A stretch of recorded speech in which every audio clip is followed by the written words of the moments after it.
po sa inyong lahat, purihin po ang Panginoon. At maraming salamat po for the privilege and the opportunity na mag-share po ng aming burden to go to the country na binigay po ng Panginoon for us to preach the gospel. And salamat po for the privilege to minister with preaching the word of God. But una po sa lahat, ako po ay magpapakilala po muna. Pastor, maraming salamat po sa pagpapaunlak. Biyaya po ng Panginoon, maaraw. Mo ba? So ito po ay solar, blessing po yung araw. Kasi kung maulan, tapos walang kuryente, okay din naman, pero walang electric fan. Maganda po yung ganito. Blessing po itong ganito. Ako po si Missionary Mark Darius Obanya. I'm 32 years old. At ako po ay naligtas sa edad na 20 anyos, 20 years old. Nagsimula po ang aking buhay Kristiyano, ang aking storya, sa isang New Year's resolution. Isa po akong dating manginginom ng alak, isa po akong dating naninigarilyo, isa po akong dating tambay, out of school youth, isang batang mabisyo. Nagsimula po akong uminom ng alak as young as 13 years old.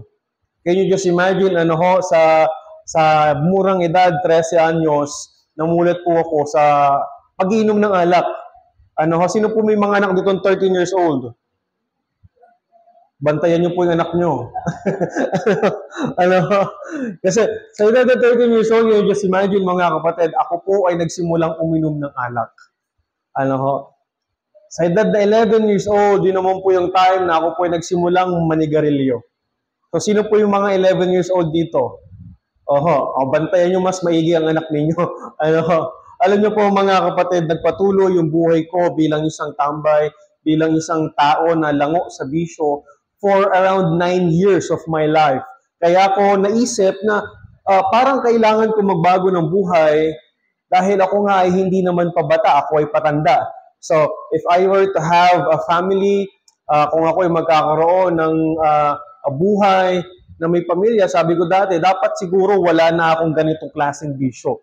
Ako ay mayroon ng matinong buhay. Isa po sa paraan na naisip ko para ako po ay magbago is to look for a church.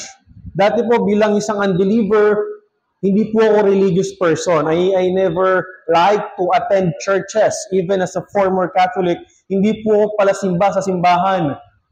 Nagsisimba lang po kami. Ako rather, pag birthday, pag baccalaureate mass, pag may patay, ganun lamang po ako nakakarinig ng mga misa. Pero bukod po doon, hindi ko po siya talaga pipiliin na magsimba. So hindi po ako religious person. Naisip ko lamang na magsimba dahil na aking napagtanto na ang buhay ko nga ay sirang-sira. Sabi ko, parang kailangan ko ata ng church talaga.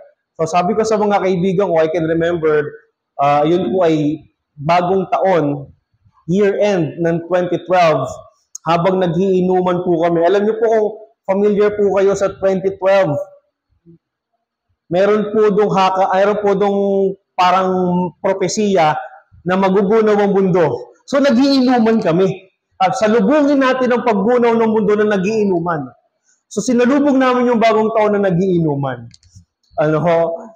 Then out of nowhere, sabi ko sa mga kaibigan ko, alam nyo dapat kung hindi magugunaw ang mundo ng 2012, pagpapasok pa ang 2013, dapat unang linggo ng taong ito, magsimba tayo. At dumating yung unang linggo, yung ng 2013, at kasama ko ang isa kong kaibigan, naghanap po kami ng mga church. Back then, wala po akong alam sa Baptist churches. Alam niyo po, hindi po ako, since hindi po ako religious person, hindi ko alam yung mga ganitong klaseng gawain. I know nothing about Christian churches. So sabi ko lamang sa kaibigan ko, kung ano yung pinakamalapit, pasukin agad natin. Puntahan, hindi po pasukin looban. Puntahan natin. Dapat, ano yung una nating makitang church, mga klaseng church yan, Baptist, regardless, Adventist, magsimba tayo. Alam niyo po, naglakad-lakad kami sa aming barangay. By the grace of God, ang una po naming nasumpungan, ang Bible Baptist Church of Mabuhay, Mamatid, Cabuyao, Laguna, na ayun pong aking kinabibilangang gawain ngayon. Under my sending pastor, Pastor Dominador Suhian. Alam niyo po, ako'y nagpapasalamat dahil nung linggo na yon, ipinapangaral ang ebanghelyo, ako po ay naligtas. Then after a month, I followed the Lord in water baptism dahil ang sabi ko nga sa sarili ko, one of the reason I look for churches is for me to have a changed life. So might as well, seryosohin ko to, alisin ko yung mga vision na to, gusto ko na maging totoong, ito yung ginagawa, I want to do this, I want to go to church, I want to be a part of ministries, so ako yung nagpa-bautismo, ako yung sumunod sa tubig ng bautismo. Then after a year, ako po ay nagsuko ng buhay full-time in the ministry. I can remember as I pray to God, sabi ko, Lord, wala po akong maisusuko sa inyong mabigat na bagay. Wala po akong propesyon, wala naman akong yaman. Ang maibibigay ko lamang po ang aking sirang katawan dahil sa aking mga bisyo at ang aking sirang buhay. Lord, here am I, use me. So that was 2015. Since then, I've been a full-time church worker for another 9 years of my life. So dumaan yung 9 years by the grace of God. We've been entrusted sa iba't ibang ministries. We've been given the opportunity to lead various ministries in the church. Then until such time, dumating sa akin yung katanungan na, Lord, ano pa po yung pwede kong gawin? Ano pa po yung magagawa ko na outside sa ginagawa ko within the walls of the church? Sabi ko sa Panginoon, Lord, I want to step out of my comfort zone. I want to enlarge my cause. Lord, kung ako ay tatawagin mo na magpastor, foreign man or local, here am I, send me. Alam niyo po mga kapatid, naging maliwanag po ang sagot ng Panginoon nung may dumalaw pong isang missionary sa aming church. Sa aming church, we are accepting missionaries just like this, deputizing missionaries. And every time may missionary po na dumadalaw sa aming church, ako po ay nagpe-pray, Lord, ang bansang ito, malaki ang pangangailangan sa manggagawa. They need preachers of the gospel of the Lord Jesus Christ. Kung ako tatawagin mo, Panginoon, I will go. So dumating yung bansang Guatemala. Back then, wala po akong alam sa bansang Guatemala. I never heard of it. Hindi ko nga pinagpe-pray po yung Guatemala kasi hindi ko nga po alam yan eh. I'm praying for Cabuyao kasi taga-Cabuyao ako. I'm praying for Calamba kasi magkatabi lamang po ng Cabuyao yan. I'm praying for Isabela kasi ang aking mga relatives ay from Isabela. And if I were to go to a foreign field, sabi ko, Lord, I have a heart for Israel. Pero naging maliwanag po yung sagot ng Panginoon. God gave me the calling to go to this country, Guatemala. Ang Guatemala po, mga kapatid, is part of Central America, a Latin American nation, very much like the Philippines. In fact, they look like us. Alam nyo po, they are black hair, brown skin. Ang pagkakaiba lamang po natin sa physical features, dalawa, mata at ilong. Ang mata nila, of course, mas matangos. Baligtad. Ang ilong nila, of course, mas matangos. Ang mata natin, mas singkit. Yun lamang. So, pag pupunta po kayo doon, halos magkakamukha ko, parang hindi ka umalis ng Pilipinas. Parang itsura ng mga kalsada, itsura ng mga building, itsura ng mga bahay. Bakit po? Kasi they were once colonized by Spain. Kaya marami po tayong pagkakapareha. In majority, just like the Philippines, they are Catholics. So we have the freedom to share the gospel. At ang Pilipinas po, since halos marami tayong pagkakapareha sa Guatemala, if the Philippines are struggling, we are struggling against drugs, crime rates, poverty, corruption, lahat ng kaguluhan, sa Guatemala po mas malala nga lang. Ang lokasyon po ng Guatemala ay baba lamang po ng Mexico. So if you can just imagine, kung ikaw ay napakalapit sa Mexico, napakadaling pumasok ng drugs, very accessible, ibig sabihin sobrang mura. Ito rin po yung kadahilanan, kaya walang masyadong pag-unlad yung bansang Guatemala. To the point na yung kanilang, even their own politicians, ay under ng payroll ng mga drug lords. Drug lords yung nagluluklok ng politiko. So, untouchable ang mga drug lords dito. Sila yung tunay na authority. Kaya walang pag-unlad ang bansang Guatemala. Sila ay katulad ng Pilipinas, a third world country. Pero ang blessing ng po doon, tulad yan ang sinabi ko kanina, we have the freedom to freely share the gospel. On the other hand, nakakalungkot din, since they have the same freedom, kung sa Pilipinas, maraming false preachers, false teachers, mga iba't ibang pangalan na nagtatayo ng iba't ibang kulto, marami din po sa Guatemala. In fact, they have this preacher, this pastor, named Cash Luna. Pangalan pa lang pera na, Cash Luna. Alam niyo po, isa siya sa pinakamayamang prosperity gospel preacher, and he owns one of the biggest church in the world. Can you just imagine, a third world country, andun yung isa sa pinakamayamang nangangaral ng maling katuruan mula sa Biblia. Yung Philippine Arena po natin, mas malaki pa dyan yung church niya. Alam niyo po mga kapatid, nakakalungkot because thousands are being deceived by this preacher, thinking that they are going to heaven, thinking that they are saved, or they are being blessed by God, but in reality, wala naman. Patuloy lang lumayaman yung taong ito, pero yung mga tao sa Guatemala patuloy na humihirap. Since they are a majority Catholics, marami silang saints. Sa Guatemala lang po kayo makakarinig ng santo ng bisyo. Ang pangalan po nito, Saint Simon. Hindi po Simon Peter, ha? Saint Simon. At sino po si Saint Simon? Sa mga Katoliko, sa Vatican, para magkaroon sila ng saint, dumadaan ito sa tinatawag na canonization. Ito ay pag-examine ng kanilang buhay. Sa kanila, di ba, nagiging santo patay na. Alright? So, ini-examine nila yung buhay, ito ay qualified upang maging saint, magiging santo. Ito pong taong ito, si Saint Simon, qualified siya naging saint. Bakit? Kasi naging matapat siya sa kanyang bisyo. At sa church nito, ng santong ito, they offer cigarette. Ang itsura po ng santong ito, nakabuka bibig. Kasi nagsasaksak po sila ng sigarilyo. And they smoke inside the church. That is how they worship. Ganun po sila kabulag sa katotohanan. Kaya po mga kapatid, please do pray for us. The Banyo family, my wife's name, by the way, is Sister Bernice Obanya. By the grace of God, ang aking asawa po, siya po ay licensed physical therapist.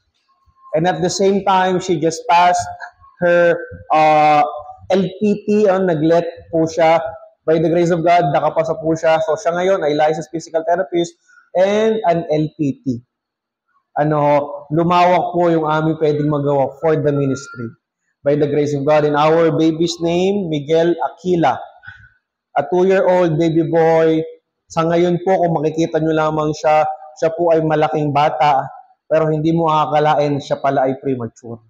Dati nung lumabas siya, nung pinanganak siya, siya po ay 2.08 kilos, tama.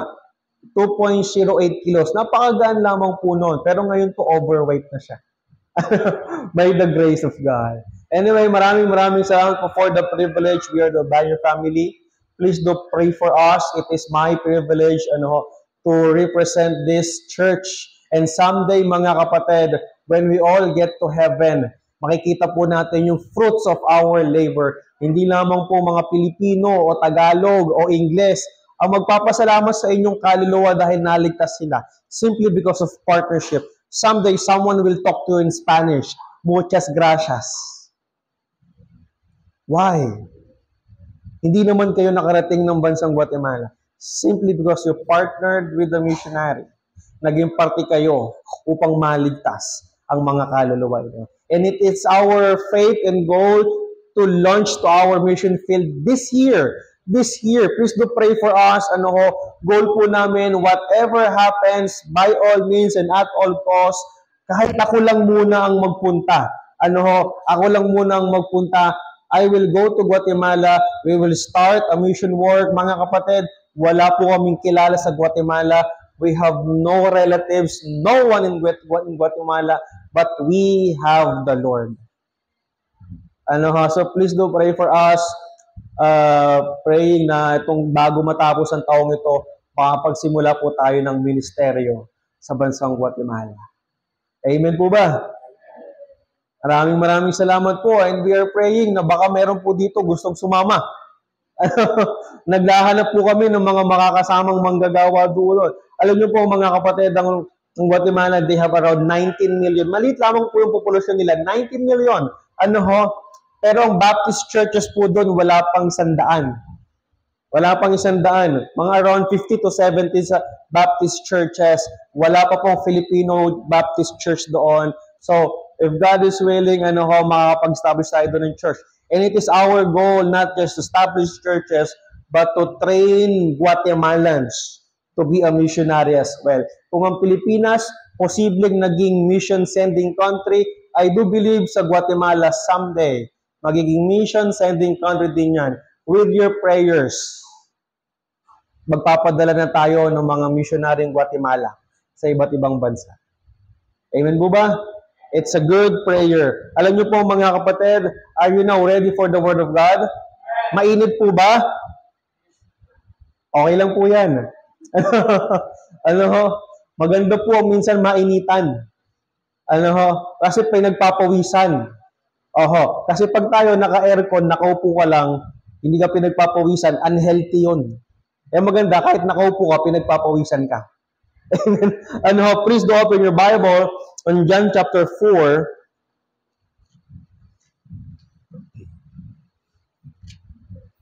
John chapter 4 verses 34 and 35. Pwede po tayo magsita yung lahat. Isa po itong talata, a very touching verse for me. The Bible says, na po ba? Say amen. Basahin po natin sabay-sabay verses 34 and 35. Ready, begin. Jesus said unto them, my meat is to do the will of him that sent me, and to finish his work. Say not ye, there are yet 4 months, and then cometh harvest. Behold, I say unto you, lift up your eyes and look on the fields, for they are white already to harvest. Let's pray. Heavenly Father, Lord, maraming salamat po sa oras na ito. Muli kami nasa bahay-sambahan at merong kalayaan, Panginoon, na mag-aral ng iyong salita. Dalangin lamang po namin, Lord, na alisin niyo po yung mga distractions, yung mga pwedeng ibigay sa amin ng kalaban upang maalis ang aming atensyon patungkol sa pakikinig sa iyong salita. We pray, Lord, na gawin niyo pong matawang lupa ang aming mga puso na sa ganon, ang binhi ng katotohanan mula sa iyong salita, Panginoon, ay tumimo sa aming puso at magbunga sa aming buhay Kristiyano. Patawad, Panginoon, sa aming mga pagkukulang at pagkakasala at wala kaming ibang hangad kundi maitaas lamang po ang pangalan ng Panginoong Hesus. Amen. Bali na po magsipong lahat. The title of our message this afternoon, The Harvest Mindset. The Harvest Mindset. The Bible says on verse 34, I like it, nung sinabi po ng Panginoon dito, my meat is to do the will of Him that sent me. Pag sinabi po nating may meat, ang sinasabi po ng Panginoon, diba? Pag sinabing meat, it means food. And one of the necessity para po tayo mabuhay, we need food. So sabi ng Panginoon, ang aking meat, ang aking pagkain is to do the will of Him that sent me. To do the will of God the Father. If you will notice, the Great Commission is not from the minds of great men. It is from the very heart and the very mind of God. Ang utos po na tayo po ay umayo at mangaral ng Ebanghelyo ay galing mismo sa Diyos. For that reason, mga kapatid, that's why He sent His only begotten Son, Jesus Christ, to reach us, to save us, para po tayo mga ligtas, tayo mga Kristiyano, tayo naman yung aabot sa mga kaluluwa na wala pang Kristo. Now, I want you to notice, mga kapatid, on verse 35, this word, behold. Behold, the Bible says in verse 35, behold, I say unto you.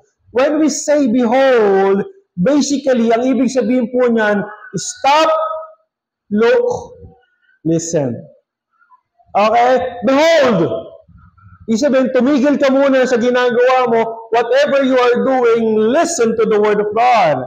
Whatever you are doing, stop it and listen and look to the Word of God. Alam niyo po yung stop, look, and listen, nagsimula, alam niyo saan yung nakikita yung mga yan?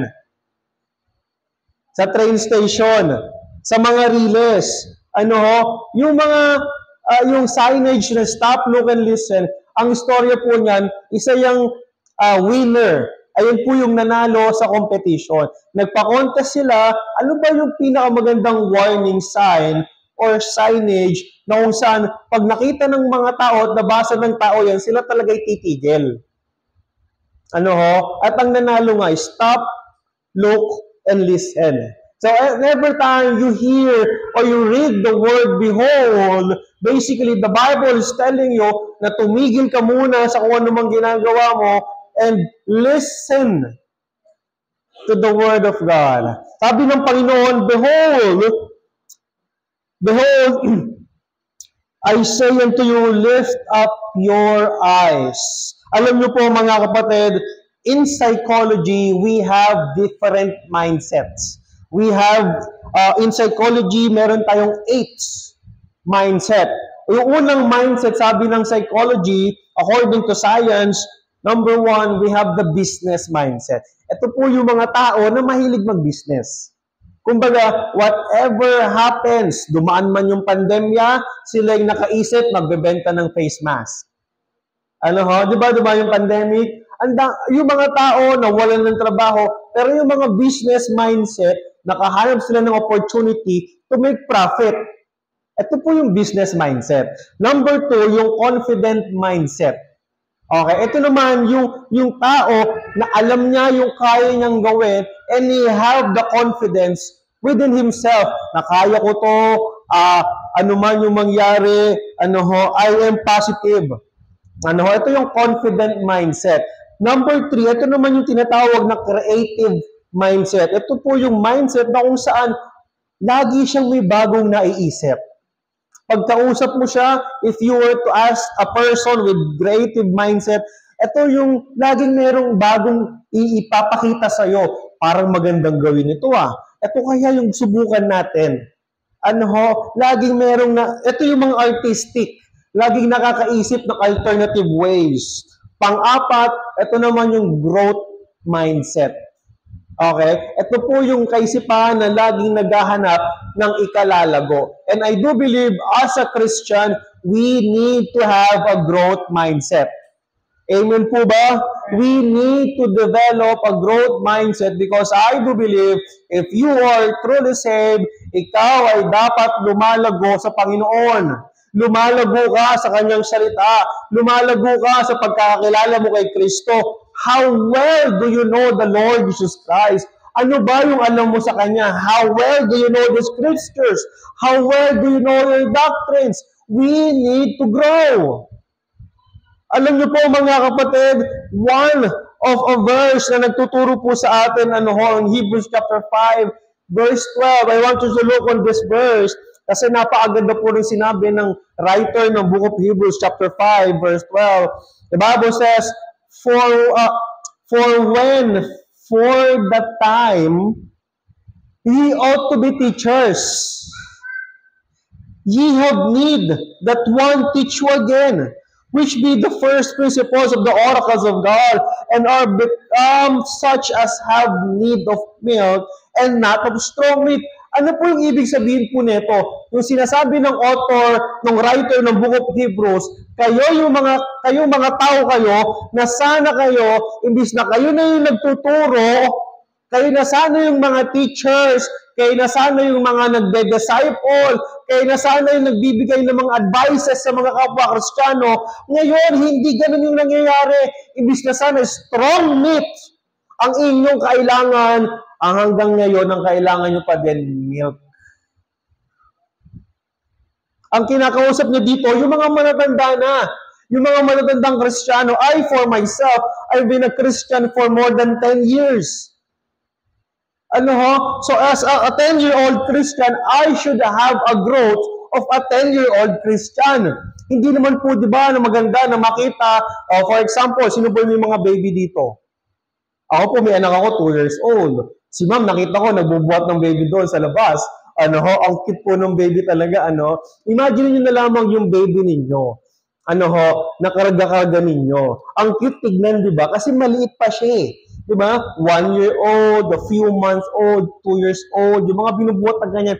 Ang cute pa tignan. Papadedehin mo siya, di ba? Susubuan mo ng Cerelac, ng sabaw, lugaw, yung mga madadaling kainin. Just imagine, what if yung anak mo 20 years old na? Ang hanap pa din buhat. Hindi makatulog ng hindi hinihili. Aatungal pa din, Mama, Dede. Hindi na cute yun, nakakainis na yun. Hindi ba? Ibig na sana nagtatrabaho ka na sana at tumutulong ka na sa pagkita sa pamilya, ang hanap mo, Dede pa din. Kasi walang growth. Premature. Ibig sabihin, tayo, mga anak ng Diyos, we should be growing. Ilang taon ka nang ligtas? Na sana, sa hinabahaba ng buhay mo bilang Kristiyano ngayon, sana teacher ka na ng school, ng Bible school, teacher ka na sa Sunday school, leader ka na sana sa church, nag-lead ka na sana ng mga Bible study. Hindi yung ikaw pa rin hanggang ngayon bina-Bible study. Ano po sinasabi ng Bible eh? For the time, ye ought to be teachers. Dapat teacher na kayo. Anong nangyari? Ibig na sana strong meat yung mga hard teachings from the Bible. Ang kailangan mo pa din, soft milk. Milk. We need to develop a growth mindset. Amen? Number 5, the fear mindset. Ito naman po yung mga matatakutin. Ito yung mga ayaw humakbang. Ito yung mga walang tiwala sa Diyos. Yung mga walang pananampalataya. Remember mga kapatid, God has given us. Ano bigay sa atin ng Panginoon? Spirit of fear ba? No. God has given us a spirit of sound mind. Hindi po sa atin ibinigay ang spirit of fear. Actually, the opposite of faith is fear. So ibig sabihin mga Kristiyano, hindi natin dapat ito ina-adapt yung fear mindset. Kasi meron ka ng Diyos. Meron ka ng Diyos. For with God, nothing shall be impossible. We are more than conquerors with God. Pang-anim. Ito po yung medyo masama, lazy mindset. Alright? Ito po yung from the word itself. Ito yung kaisipan ng tamad. Kaisipan ng tamad. A lazy mindset prioritize pleasure and downplays. Ito yung mga procrastinator. Imbes na inuuna yung mahalagang bagay, ang inuuna yung mga pasarap sa buhay. Alam nyo mga kapatid, may dalawang salitang magkapatid eh. Si Teka, saka si Baka. Yung salita niya, yung narinig mo na ba yung ganito?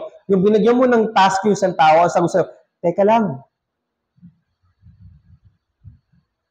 Isa naman si Baka.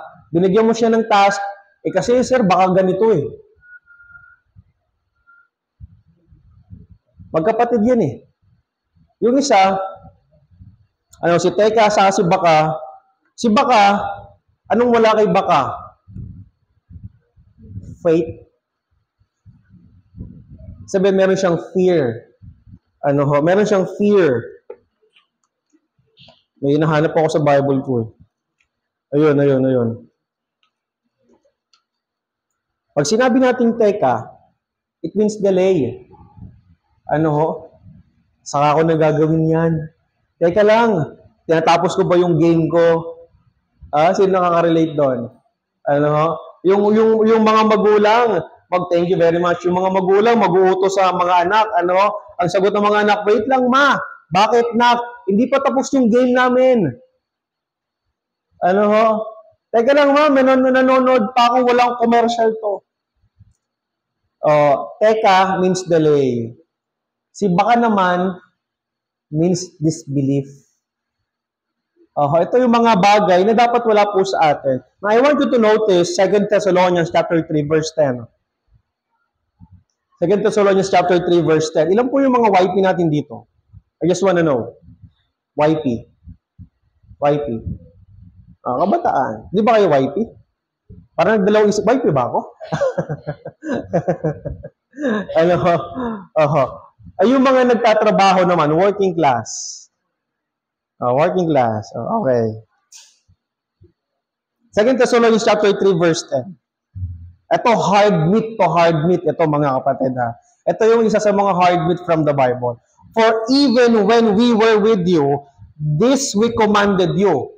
Now listen, read it from your Bible, that if any would not work. Anong kasunod? Neither should he eat.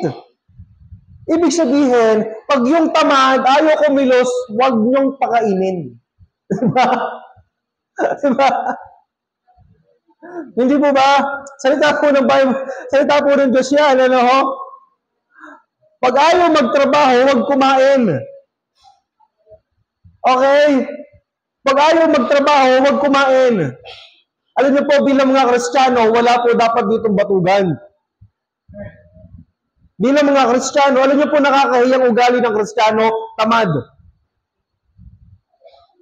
Busan akong unbeliever ka eh. Minsan nga unbeliever ang sipag pa, workaholic eh. Sobrang workaholic, hindi na nag-church. Ang Kristiyano, walang tamad na Kristiyano. Ang Kristiyano, masipag sa ministry. Amen? You know, mga kapatid, I do believe, as a Christian, we should be the best breed of people. Ibig sabihin, regardless kung anong aspeto ng buhay yan, regardless kung anong parte ng buhay yan, it may be your secular life, you may be a student, you might be a working as an employee, you might be as someone na nasa bahay ka lamang. I do believe you should be the best breed of people. Ibig sabihin, pag nasa school ka, ibig sabihin estudyante ka, ikaw dapat yung the best. Amen? Hindi ikaw yung promotor ng kalokohan, hindi ikaw yung nakakataan ng katamaran. Ikaw dapat, hindi naman necessary, dapat ikaw pinakamatalino eh. Dapat ikaw yung pinakamasipag. Why? Kasi Kristiyano ka. Ginagawa mo yan para sa Diyos. Ganun din sa mga nagtatrabaho. Dapat as part of the working class, you should be the best. Pinaka-industrious, pinaka-masipag. You should be giving your best. Why? Kasi ginagawa mo yan para sa Diyos. Kasi ang napapapurihan, pag nakitaan ka ng kasipagan, ang naitataas Diyos, ay bakit ganun si ganito? Napakasipag niya naman. Kasi Christian yan. Amen? Mga kapatid, lazy mindset. Number 7, productive mindset. Ito po yung mindset na laging positive. It allows you to maximize your time and resources. Ibig sabihin, man yung resources niya, kaya niyang i-maximize yan, walang natatapon, walang nasasayang na oras.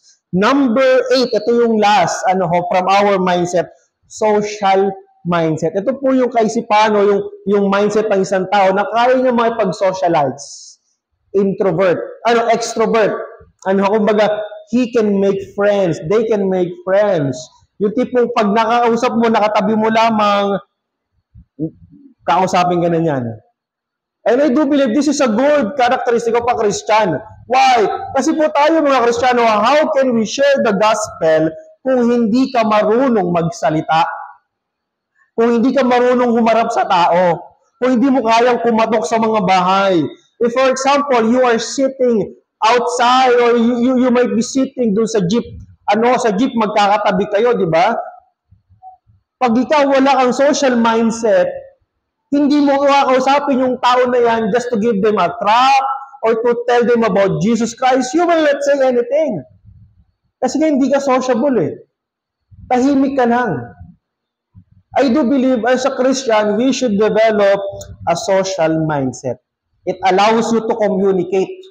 Okay? Now, I do believe, hindi lamang 8 yung mindset, may pang-siyam. Ito yung harvest mindset. Ito po yung dapat meron tayong lahat. Huwag po kayo mag-alala mga kapatid, saglit lamang po ito, mahaba lang yung intro. Amen po ba? Magsisimula pa lang tayo eh. Warm up pa lang po yun. Amen po ba? Nag-lunch naman na po kayo. Amen po ba? Bisa rin, busog kayo. May energy. Amen? Alam niyo mga kapatid, I will teach you something. Ito po yung oras, ang tawag dito sa ganitong oras de peligro eh. Busog ka, medyo mainit yung panahon, tapos may hangin, ang labas mo niyan antok. Tama?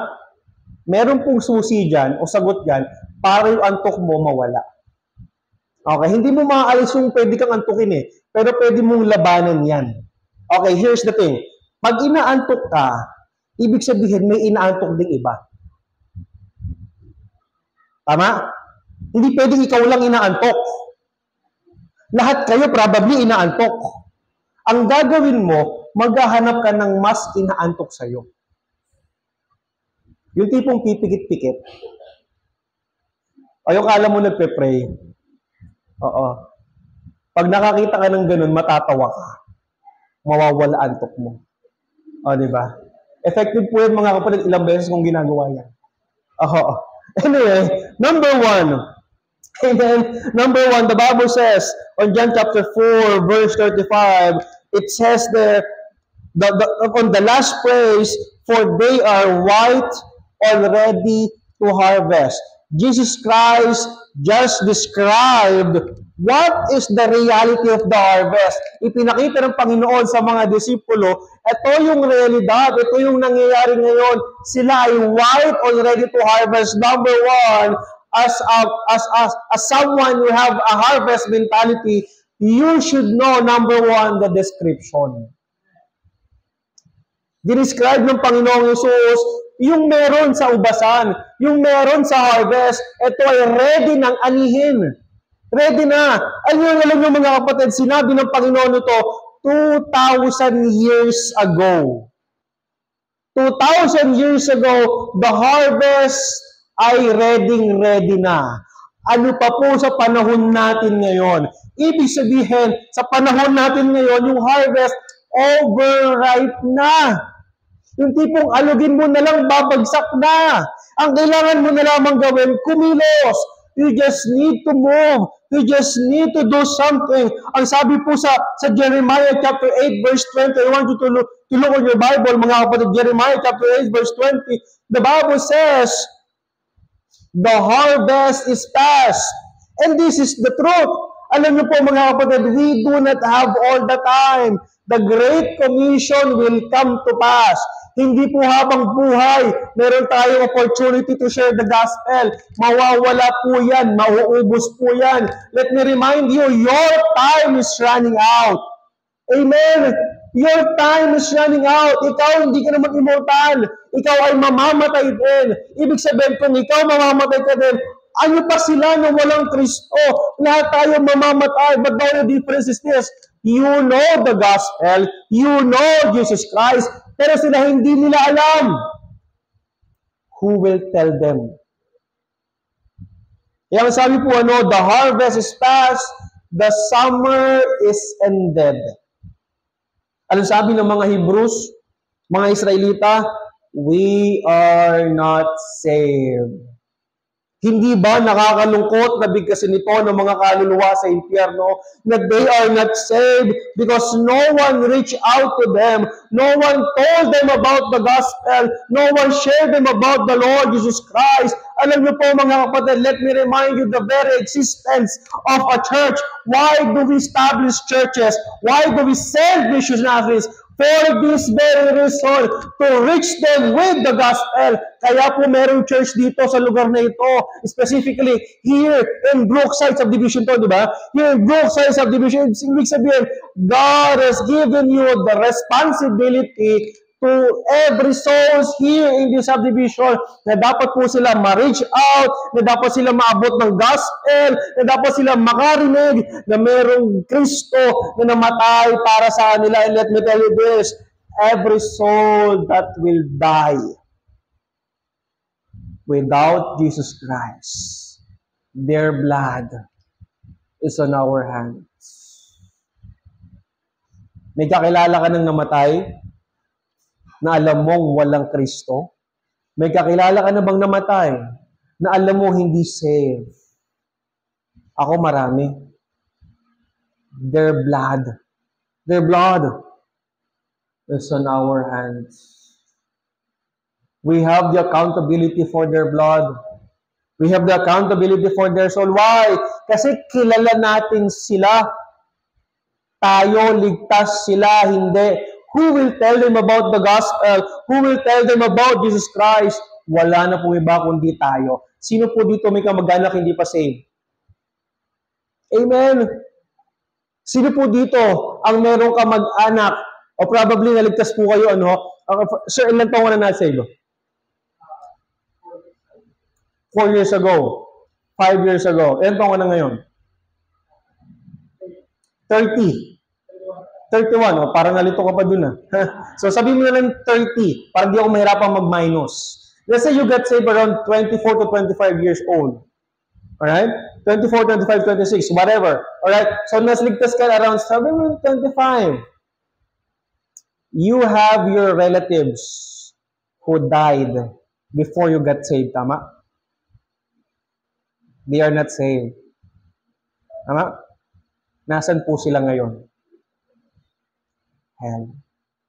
I have my relatives who died without Christ. They are not saved. Naligtas ako 20 anyos eh. So marami akong kamag-anak na namatay na walang Kristo. Do you remember the story of Lazarus and rich man? They both died, di ba? Sabay sila namatay. Mayaman si rich man, of course, rich man. Lazarus was a beggar. They both died. Saan napunta si Lazarus? Abraham's bosom. Saan napunta yung rich man? He was tormented in hell. Within that passage, 2 beses po binigkas ng rich man yung scent.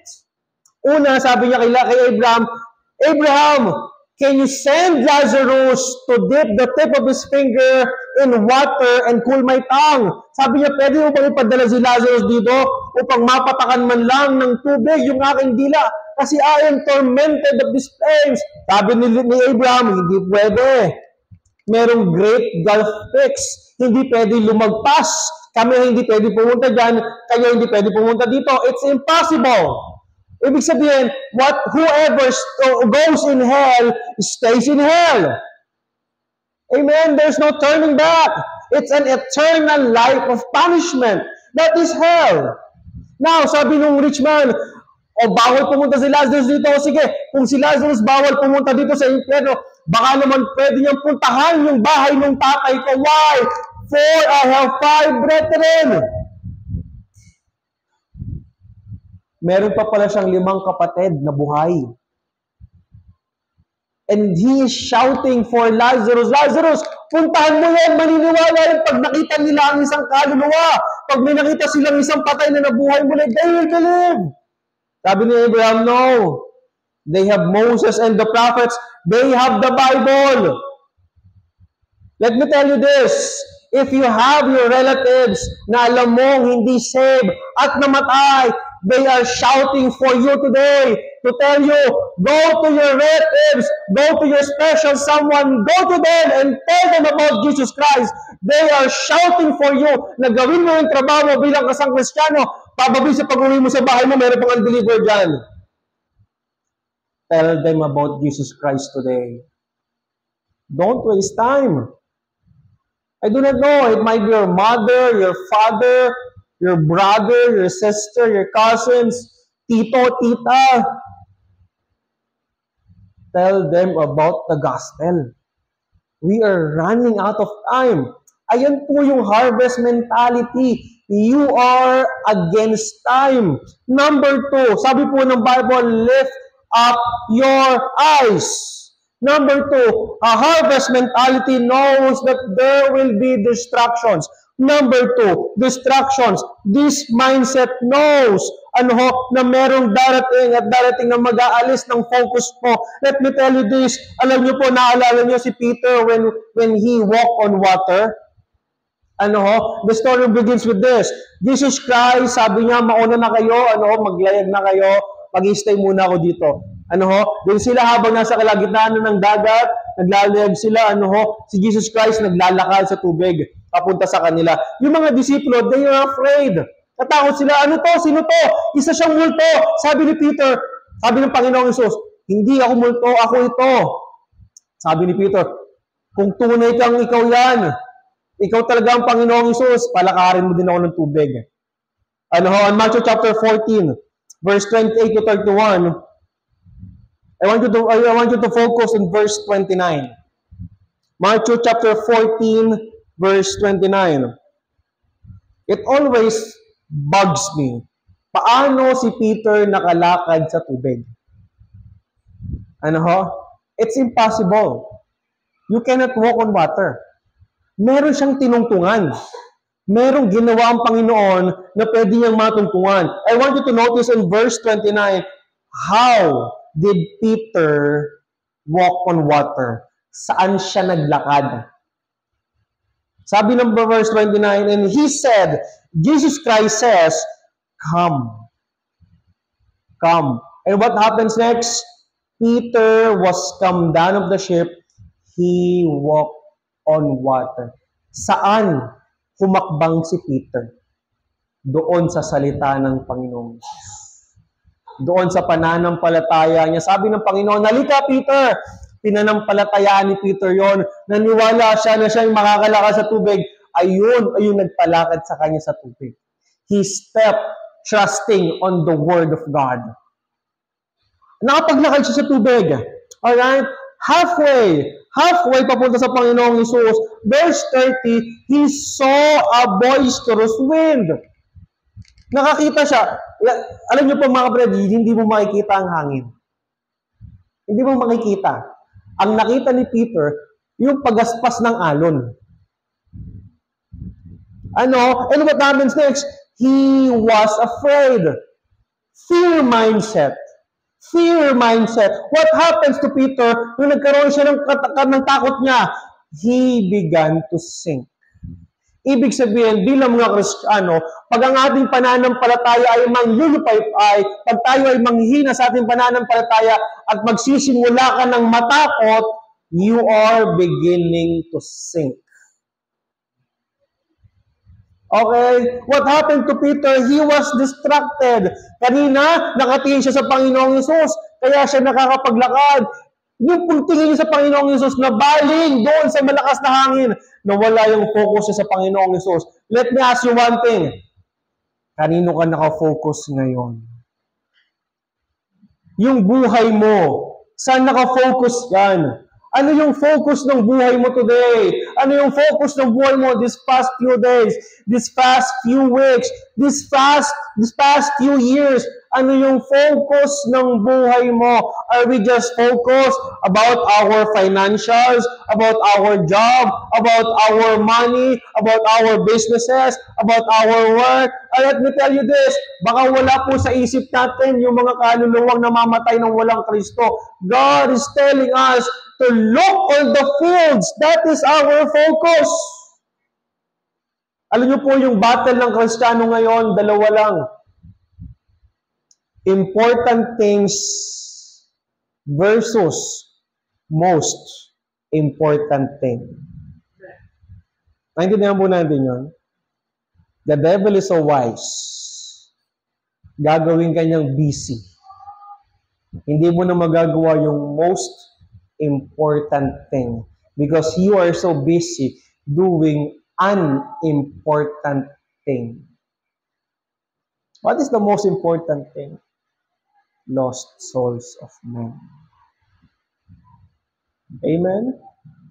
Ayun po yung most important eh. Kaya nga si Jesus Christ, He had to die on the cross for the lost souls of man. Kung si Kristo nga nagawang mamatay para sa ikaliligtas ng mga kaluluwa, tayong mga anak ng Diyos, ano yung kaya nating magawa for them? distraction. Let us not stray away from the purpose of our very existence. Let us not stray away from the purpose why you got saved. Bakit ka ba niligtas ng Panginoon? For you to be the light of the world and to be the salt of the world. Kamusta yung ilaw mo? Umiilaw ka pa ba? O baka nang yung ilaw mo nagkukurap-kurap na? O mahina na? Ano ho? Ang ilaw, nagliliwanag sa dilim. Ibig sabihin, ang ilaw ang tumatalo sa dilim. Hindi vice versa. Hindi tinatalo ng dilim yung ilaw. How is your light? Kamusta yung pagiging asin mo? May alat ka pa ba? O maalat ka na? Ano ho? Ang sabi ng Bible, we the Christian, we are the salt of the world. Tayo naglalagay ng flavor, ng lasa. Dapat, kung saan ka man magpunta, blessing ka. Kasi Kristiyano ka, anak ka ng Diyos. Ano ho? Let us not stray away from that purpose. Number 3. Amen. Lapit na po tayo matapos, mga kapatid. Sabi ng Bible, lift up. A harvest mentality knows the direction. Number 3, direction, lift up. On Colossians chapter 3, verse 2, the Bible says, set your affections on where? Things above, not on things on the earth. On Hebrews chapter 12, verse 2, looking unto who? Jesus. On 2 Corinthians chapter 4, verse 18, the Bible says, while we look not at the things which are sin, but at the things which are not sin. For the things which are sin are temporal, but the things which are not sin are eternal. Hindi po yung focus natin yung temporal things. What are those temporal things? Money is a temporal things. You may have a good house, but that's temporal. Maaaring ka magkaroon, kanina, nagdadrive ako sa SLEX kanina. Tumigil muna ako sa gas station. Bumili akong agahan. Maaga akong umalis sa bahay, 5:30, umalis na ako. Sabi ko, sa gas station lang ako mag-aagahan. May nakasabay akong kotse. Ang ganda! Lamborghini! Sobrang baba. Yung vroom, talaga namang. Sabi ko, pambihirang gandang kotse nito. Kaya nga lang, hindi mo naman madadala sa hukay yan. You may have the most expensive car. You may have the most Tesla man yan, Ferrari man yan, Pagani man yan, BMW, Mercedes-Benz man yan. You may have all those kind of things. But those things are temporary. Hindi naman tatanungin sa langit, ilang kotse meron ka. Ilang lupa ang nabili mo. Anong posisyon mo na sa kumpanya mo. Anong laki na ng bank. No, that's not the question in heaven. The question is this, anong ginawa mo para kay Kristo habang buhay ka pa? Ano ho? Philippians chapter 3 verse 20, let me remind you of this verse. For our conversation is in where? Heaven. Amen? It's in heaven. For whence also we look for the Savior, the Lord Jesus Christ. Titus 2:13, looking for that blessed hope and the glorious appearing of the great God and Savior Jesus Christ. This mindset knows where to look and when to look. It is a vision guided by God. Alam niyo po mga kapatid, with a harvest mentality, alam mo kung saan ka dapat titingin. Hindi ka masisilaw sa pera. Hindi ka masisilaw sa magandang offer sa trabaho. May mga ganito nangyayari. O sige, offeran kita ng magandang trabaho. You may have your highest salary. Ano bang salary mo? You name it. Ang kapalit lang, may pasok ka ng linggo. May pasok ka ng Wednesday. May kanta tayo, di ba? The things I used to do, I do them no more.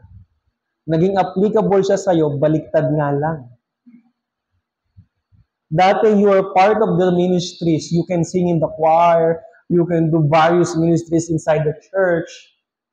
But those things you used to do, you do them no more. Nakakalungkot yun, ano? Nakakalungkot yun sa Diyos. Hindi po ba? Jesus Christ saved you. He gave you His life.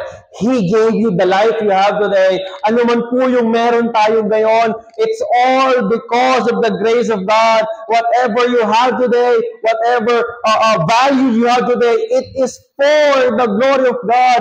Hindi ba nakakalungkot na kung ano man yung meron ka ngayon, hindi nagbibigay ng kapurihan sa Diyos? May mga young people po sa church namin. Ako po yung naging young people director for 5 years.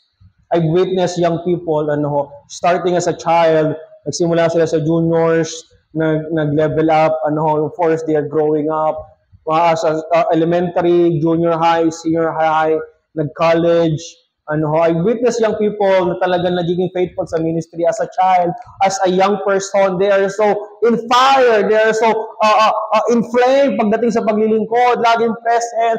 Pero yung dumating na yung kanilang busy life, pumasok yung college, nagkaroon ng trabaho, the things they used to do, they do them no more.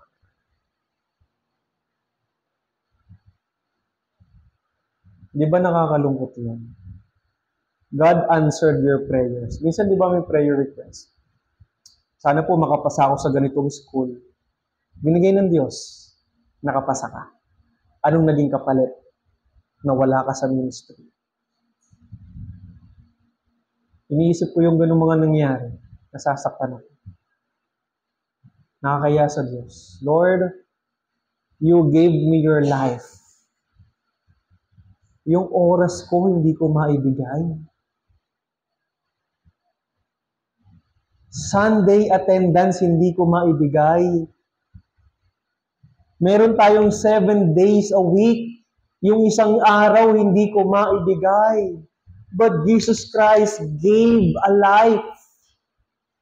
Yung isang araw, hindi maibigay. Hindi maibigay.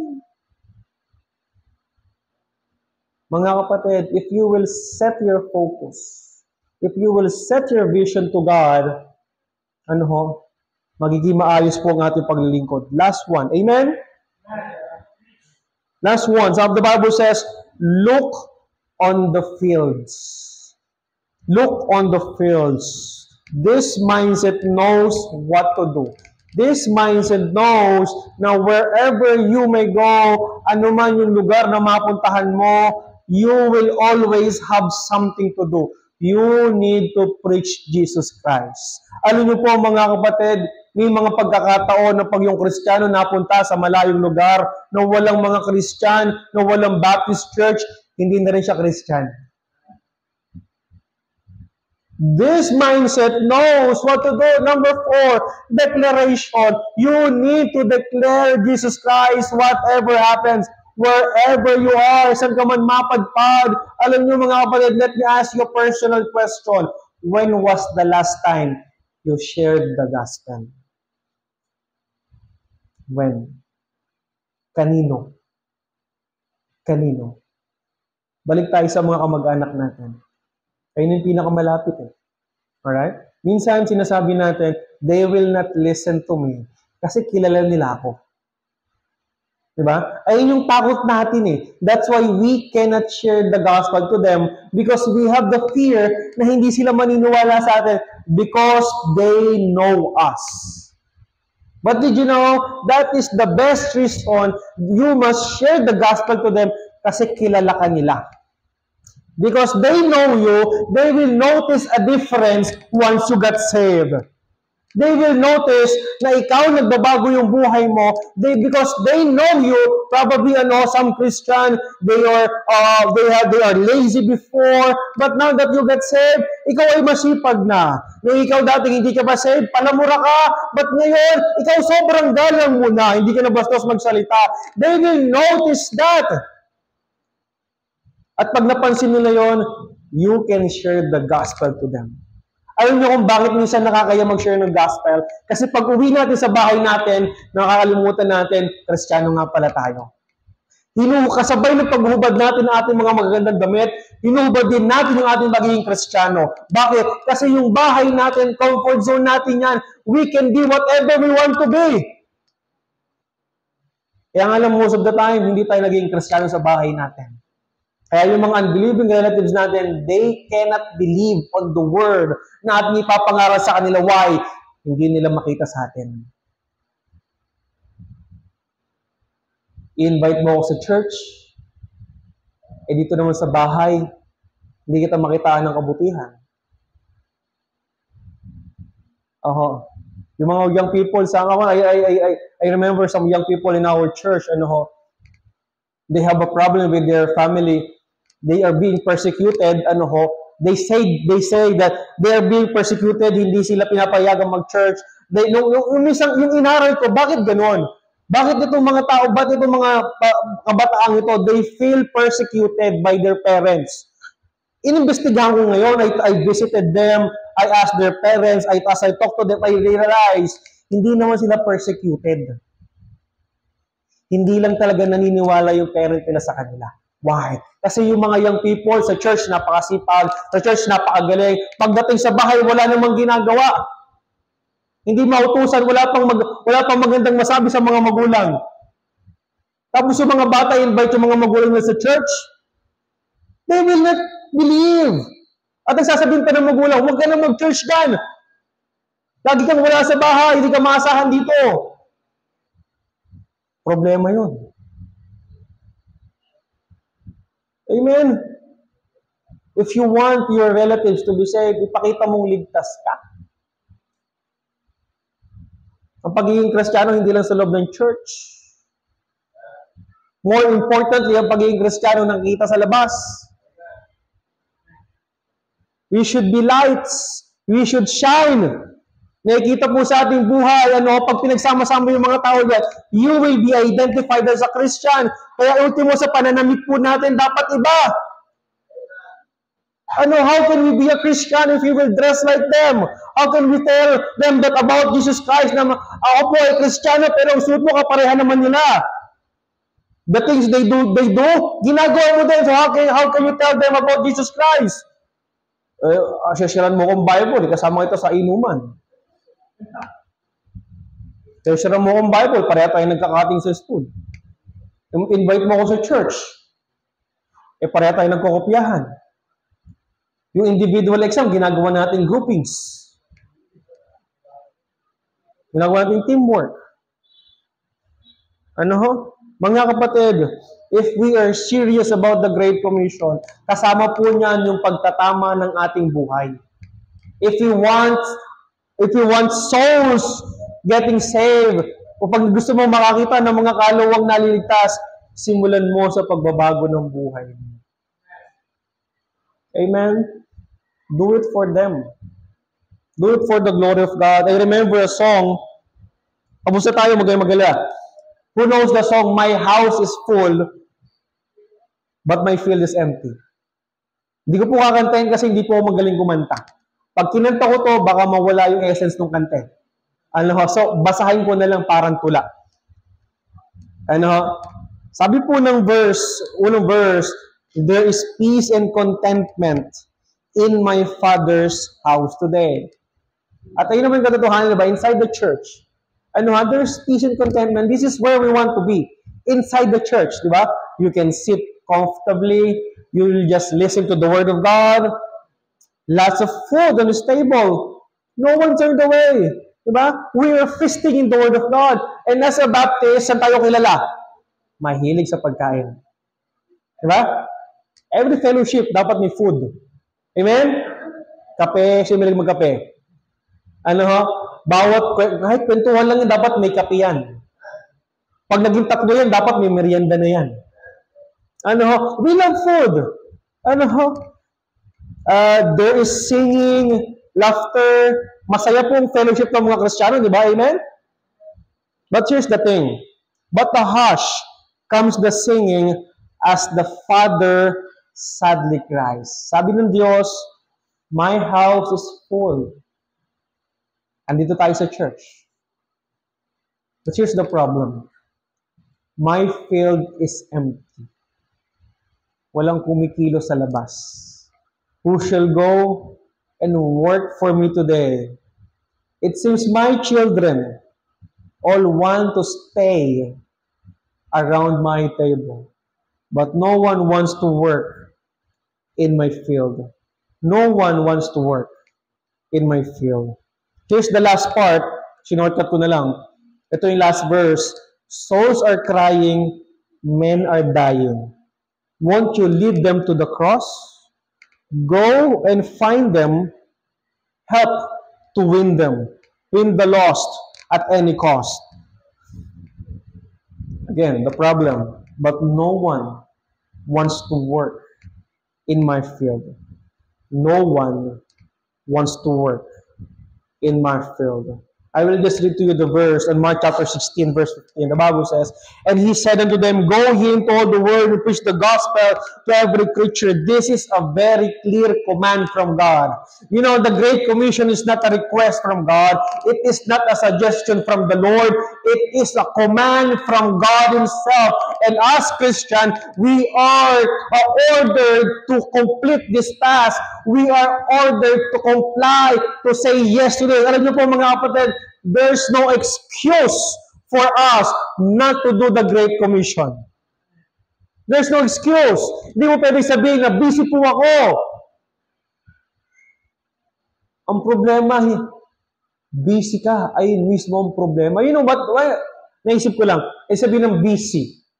May acronym po yan. B-U-S-Y. B-U-S-Y, okay? Busy under Satan's yoke. Busy ka ba? Baka busy ka. Mga kapatid, as our conclusion, what's been running in your mind lately? Tulad ng tinanong ko kanina, ano ba ang iniisip mo? Ano ang pinagkakabalaan mo sa buhay? Ano yung pinagtutunan mo ng pansin? Business, work, school, money. Maybe some of the young ones here, they are thinking, ano ba yung papanoorin kong susunod sa Netflix? Ano yung susunod kong orderin sa Shopee?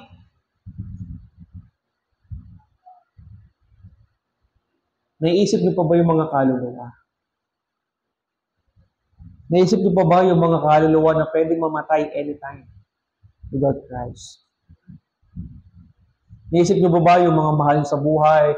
They are just waiting for you to tell them about Jesus Christ. Naisip mo ba yung mga kaklase mo, yung mga kaklase nyo, na naghihintay lamang naman may mag-share sa kanila ng gospel? Naisip nyo ba yung mga katrabaho nyo, na naghihintay lamang naman sabihin sila, si Kristo ang tagapagligtas? What about them? Naisip nyo ba sila? Mga kapatid, kung hindi nyo sila naisip, you need to readjust your focus. You need to develop a harvest mindset. Tayo po tumayong lahat. Let's pray. Heavenly Father, Lord, once again we praise you and thank you for this wonderful afternoon. Salamat for the privilege na makapag-aral kami ng iyong salita. Dalangin namin, Panginoon, na ang aming napag-aralan ay amin pong lubos na matanggap sa aming buhay. Ito po ay maging totoo sa aming mga buhay Kristiyano. At patawad, Lord, kung may mga pagkakataon na kami po ay hindi sumusunod sa inyong kautusan, sa inyong salita, sa inyong kalooban. Patawad, Panginoon, sa aming mga pagkukulang pagkakasala. And today, Lord, help us to win lost souls. Lord, give us compassion, burden for them, love for them. Help us, Lord, to be bold, to be courageous. Alisin namin ang aming mga takot, ang mga excuses namin not to share the gospel. Help us, Lord, to be a faithful Christian, a faithful soul winner, a faithful light of the world, and a salt of the world. I pray, Lord, sa lahat po nandito ngayon, kayo pong kumilos. They may have your prayers. They may have something, Panginoon. Kayo na po kumilos sa kanila. And while we continue to pray, I will call on Pastor po to continue the prayer.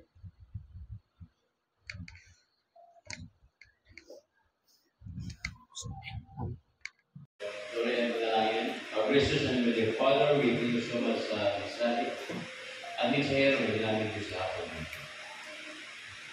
Harvest mindset. 2,000 years ago, sinabi ng Panginoon, the field is already wide for harvest. Ibig sabihin, marami ng kaluluwa. Ready masulinig. Ready makamila. Ready makakay na salita ng Diyos. Ang kailangan na yung mga tao mag-akay sa kanila, magbahagi sa kanila ng salita ng Diyos. Sino yung mga tao nila? Ako yan, ikaw yan, tayo lahat ng kapatid ng anak ng Diyos. Walang ibang tao na inutusan ng Diyos outside the church. Not the politicians, not the business world, the church. So it is therefore our responsibility to look up to God and obey His command, to do the hardest work. We need to look at the field is ripe for harvest. And we need to look at ourselves, yung capacity, kakayahan natin na magpagamit si Diyos. Magiging available lang po tayo. There God has something for you. When God is speaking to us right now, we are reminded by God's word. For the message this afternoon, you can come forward and kneel down and continue prayer right now. Sige po mga there God has something for you. Mga mahal mo sa buhay, hindi pa nakilala sa Panginoon. Yung po yung pinaka-best na maakit po natin. Sila yung pinakamalapit sa atin. Next to that, yung mga kaibigan natin, mga relatives natin, sila po yung already arrived for harvest na dapat natin ma-share ang pamilya. Maakay. If there is something for you and there is minding you, you can come forward, kneel down, talk to the Lord in prayer. See you tomorrow.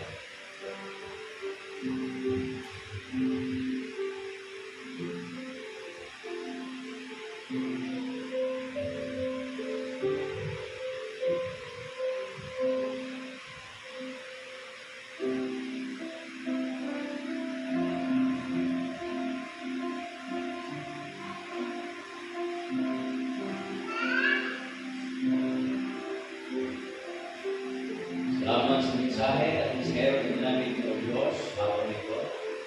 At alayin mo ito kami, ituloy na magiging sa inyo. At kami ito ay maging masigasi sa pagkahayo, surveying, pag-study ng pag-isip worship. Dahil ito yung may ano sa sa amin ng Diyos. At sa amin ito mula magkaiwalay, ikatan niyo po batay sa amin. At ganoon po sa preacher ngayong hapon, Pastor Eduardo, pagkalain ito siya ng Diyos sa kanyang panawagan doon sa Guatemala. Pagpalain ito siya, provide his needs of father and his family. I pray also sa mga pagkakita, pagpalain ito ang batay sa amin, na kami po lalo magkakayat at pahangin ng inyong salita para sa kaligtas ng mga tao ng Diyos. At imamitahin po namin lang ipagkain natin yung Islam na hinapalaksin sa ang dapat kaligin. At hari o, makita niyo pang batay sa amin at kapag patuloy na galing sa inyo hanggang sa dalawang pagkalit. Lahat po aming kadalangin, ilang salamatan sa kanlunan, Kristo sa aming sumaligtas. Amen. God,